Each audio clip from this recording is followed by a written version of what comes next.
Hello అండి అందరికీ. అందరూ ఎలా ఉన్నారు? బాగున్నారని అనుకుంటున్నాను. ఇవాల్టి మన వీడియో వచ్చేసి పూర్ణం బూరెలు. పూర్ణం లోపల మనం మామూలుగా పప్పు పెట్టుకోవడం చూస్తాం. కానీ ఇక్కడ స్టఫింగ్ అనేది మార్చాను. కొత్త స్టఫింగ్ అండి. ఒక్కసారి మీరు కూడా ట్రై చేయండి. బాగుంటే ఖచ్చితంగా కామెంట్ చేసి చెప్పండి. పూర్ణం అనేది స్వీట్ పొటాటో తెచ్చేసానండి. ముందుగా ఉడకబెట్టుకున్న స్వీట్ పొటాటోని ఇలా మ్యాష్ చేసుకోవాలన్నమాట.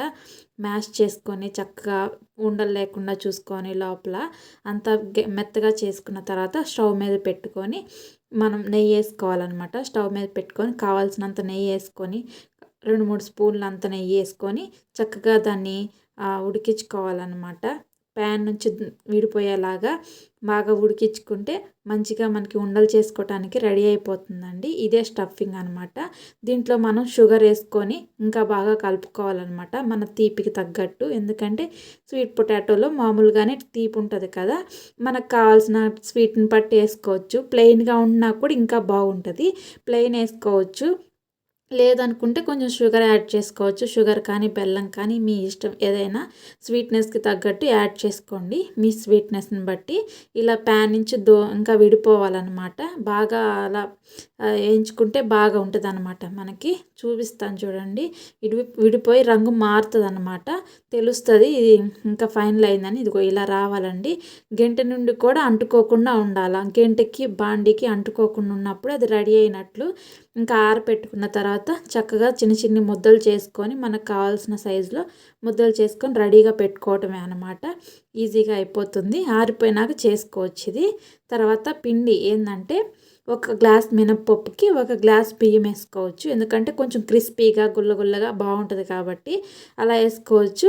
ఇంకా అది మీ ఇష్టం, మీకు తెలిస్తే పిండి ఎలా వేసుకోవాలని దాన్ని బట్టి వెళ్ళొచ్చు. కొత్త వాళ్ళు అయితే 1 గ్లాస్ మినప్పప్పుకి 1 గ్లాస్ బియ్యం వేసుకుంటే సరిపోతుంది. వాటర్లో వేసినప్పుడు అలా తేలాలన్నమాట. ఆయిల్లో కూడా ఆయిల్ ఉడికిందా లేదో చూసుకోవడానికి కొంచెం పిండి వేసుకొని తేలితే బాగుంటుంది అనమాట.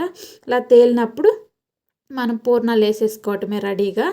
ఆయిల్లో ఒక్కొక్కటిగా చిన్నగా డిప్ చేసుకోవటమే అనమాట. పిండిలో ఒక్కొక్క ముద్దగా వేసుకొని పిండిని పైన కింద వేసి చక్కగా చేతిలోకి తీసుకోవాలా, చూపిస్తున్న విధంగా తీసుకొని ఆయిల్లో చక్కగా చిన్నగా డిప్ చేసుకోవటమే. ఇసిరిసిరి వేయకుండా ఉంటే మనకి ఏ ప్రాబ్లం లేకుండా ఉంటుంది. చిన్నగా డిప్ చేయాలన్నమాట. ఇలా చక్కగా ఒకదాని తర్వాత ఒకటి పూర్ణం బూరెలు మనం వేసుకోవటమే. వాయిల్గా సరిపడినట్లుగా వేసుకోవచ్చు. మనకి ఈ స్టఫింగ్ తీసుకోవటం వల్ల ఆయిల్లో లీకేజ్ అనేది ఉండదు, నీట్గా వస్తాయి అన్నమాట. మామూలుగా మనం పప్పు పూర్ణం తీసుకున్నప్పుడు ఏంటంటే లీకేజ్ వస్తుంది అనమాట. లీకేజ్ వచ్చేసి అంటే వేయటం రానప్పుడు కొత్తగా ఉన్నవాళ్ళు కొంచెం భయపడుతుంటారు కదా లీకేజ్ వల్ల. దీనికి ఆ లీకేజ్ అనేది ఉండదు. కొత్తగా ట్రై చేసేవాళ్ళు ఈ స్టఫింగ్ చేసుకుంటే నాకు తెలిసి మంచిగా వస్తుంది, బెటర్ అనమాట. తర్వాత మనకు కావాల్సినట్టు పప్పు చేసుకోవచ్చు, అది తర్వాత చేసుకోవచ్చు. ఇంకా అది మీ ఇష్టం అండి. మీకు అలవాటుని బట్టి కూడా మీరు వాడుకోవచ్చు. ఈ టేస్ట్ కూడా బాగుంది, కొత్తదనే కానీ టేస్ట్ చాలా బాగుంది అనమాట. ఒకసారి ట్రై చేసి చూడండి మీరు కూడా. ఇంకా పూర్ణాలు వేసుకున్న తర్వాత మిగిలిపోయిన పిండిలో ఉల్లిపాయలు వేసుకొని పచ్చిమిరకాయలు వేసుకొని కొత్తిమీర జీలకర్ర ఉప్పు కొంచెం యాడ్ చేసుకొని పునుగుల్లాగా వేసేసుకోవటమేనమాట మిగిలిపోయిన పిండిలో.